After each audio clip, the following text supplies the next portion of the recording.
pessoal, tudo bem com vocês? Meu nome é Murilo Perim, mas podem me chamar de Mupa. Dando sequência nas nossas aulas de desenho cômico, após falarmos de volume no nosso último encontro, eu decidi agora trazer um tema que é bem legal também para a gente desenvolver um personagem mais dinâmico, uma ilustração que chama atenção e que preenche bem o espaço.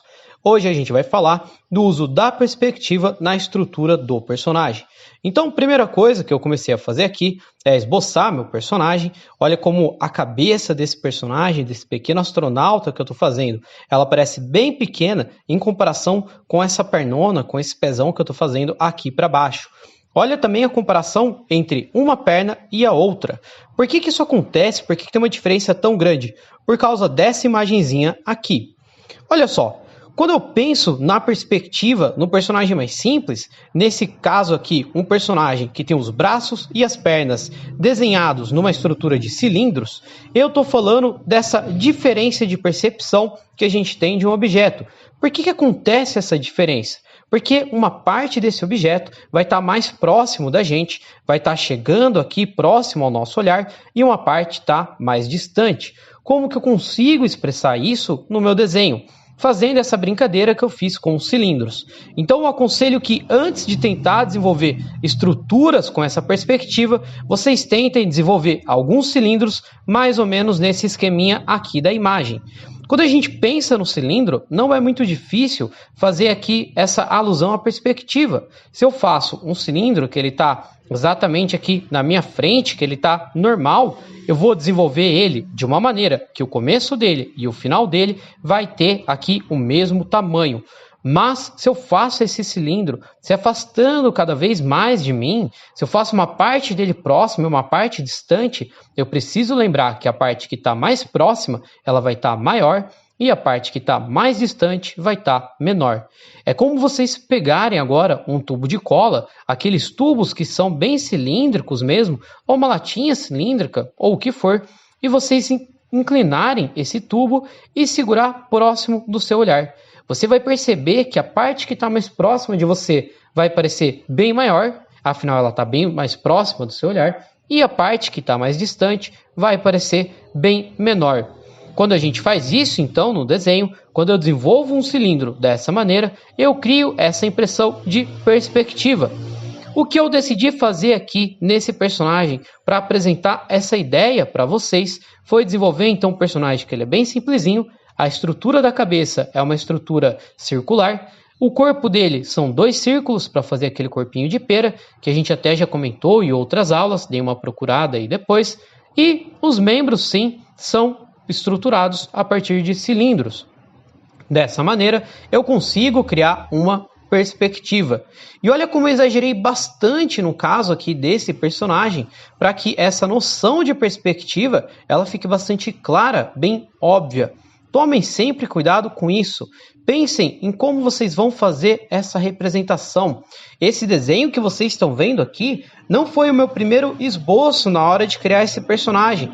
Eu tentei fazer um pequeno esboço antes, ele não funcionou muito bem, não ficou muito legal, e eu fui para esse segundo esboço que eu achei que estava funcionando muito melhor, que estava bem mais interessante. Só aí então eu comecei a desenvolver o meu personagem. Eu também tomei o cuidado aqui de tentar criar um certo dinamismo entre a posição de cada uma dessas partes do astronauta, de cada um dos seus membros. Como assim? Se a cabeça e o corpo estão mais distantes, eles aparecem ali um pouquinho mais distantes do nosso olhar, eu coloquei esse primeiro braço, o braço dele que está esticado, mais próximo do nosso olhar. E também criei a perspectiva em cada um dos dedos, mas sem deixar todos eles exatamente na mesma direção. Isso já cria uma perspectiva mais interessante. Para compensar, eu coloquei o outro bracinho se afastando de nós. Isso vai criar um certo dinamismo na imagem. A gente tem uma parte grande e uma parte pequena. Depois eu peguei a perna que está posicionada ao mesmo lado do braço que está em perspectiva, desse braço que está muito próximo da gente, e coloquei ele ali mais ou menos na mesma distância que a gente percebe o corpo e também a cabeça do astronauta.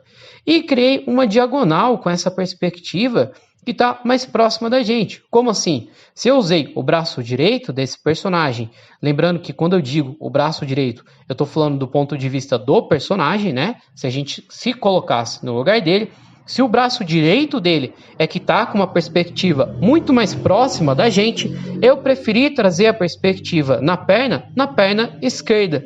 Assim eu vou manter sempre essa passagem dinâmica entre as diversas partes do personagem.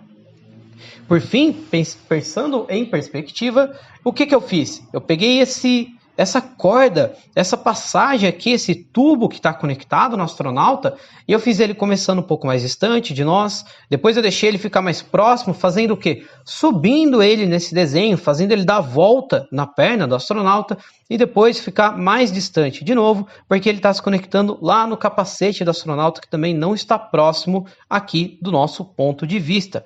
Então também o tubo ajudou a criar essa percepção de perspectiva. Além disso, outra coisa que eu tenho que tomar bastante cuidado nesse caso é aquilo que a gente estava falando na aula anterior, do volume de cada um dos elementos, de cada um dos formatos usados para a estrutura do personagem. Como assim? Quando a gente pensa no cilindro, eu não estou pensando apenas na lateral do cilindro, que é essa parte que a gente está empregando a perspectiva, mas eu também preciso pensar na parte de cima e na parte de baixo do cilindro. Voltando para o exemplo do nosso tubinho de cola, a gente pensa aqui na parte de cima do tubinho, onde está a tampinha, onde a gente tira a tampinha, e na parte de baixo do tubinho, onde está essa bundinha da cola que faz ela ficar parada em alguma superfície plana. Então eu precisava representar essas áreas também. Como que eu vou perceber a parte de cima, a parte de baixo desse cilindro, ao que ela corresponde no personagem? Então, no caso desse braço que está mais próximo da gente, ali no finalzinho desse tubo, no finalzinho desse cilindro, começa a mão do personagem, então eu esbocei a mão, e em cada um dos dedos do personagem, que também são representados por cilindros, o final desse cilindro corresponde à ponta do dedo. Para deixar isso ainda mais óbvio, para deixar isso bem claro para vocês, para ficar funcional também no desenho, eu esbocei o personagem de uma maneira que a ponta dos dedos dele teria algum tipo de divisão. Assim, eu pude transformar essa divisão, que ela seria perceptível apenas na estrutura, em uma coisa mais concreta. Cada uma das pontas dos dedos que estão viradas para o nosso lado, eu realmente desenhei, porque é como se isso fizesse parte da roupa dele. É como se as pontas desses dedos realmente tivessem essa divisão. Já o terceiro dedo dele, o dedo que está mais próximo do dedão, ele não está inclinado de uma maneira que a gente percebe a ponta desse dedo. Então, eu não desenhei essa região, essa parte do final do cilindro.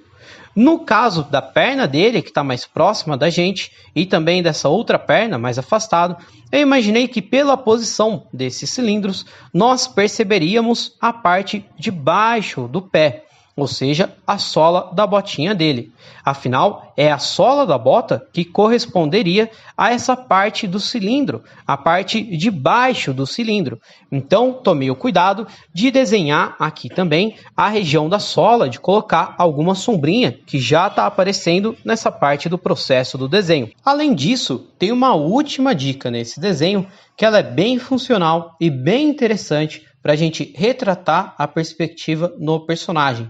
Reparem que a maneira como eu contornei no lápis, como eu trabalhei depois a linha do personagem com o 2B, não é igual em todas as partes. Olha como essa mãozinha muito próxima da gente e também a botinha que está mais próxima tem um contorno bem largo. Olha como esse contorno, os traços chamam bastante a atenção. Por quê? Muitas vezes na arte final a gente representa as linhas de um objeto que estão mais próximos da gente como linhas mais grossas, mais largas. E aquilo que está mais distante a gente representa como linhas mais fininhas. Pessoal, esse é o resultado final então do nosso desenho. Pratiquem bastante, façam primeiro os cilindros, entendam quais as perspectivas vocês conseguem trabalhar e depois eu aconselho que vocês coloquem isso em prática em alguma estrutura de um personagem onde seus membros são todos cilindros. Muito obrigado, forte abraço e até o próximo rabisco.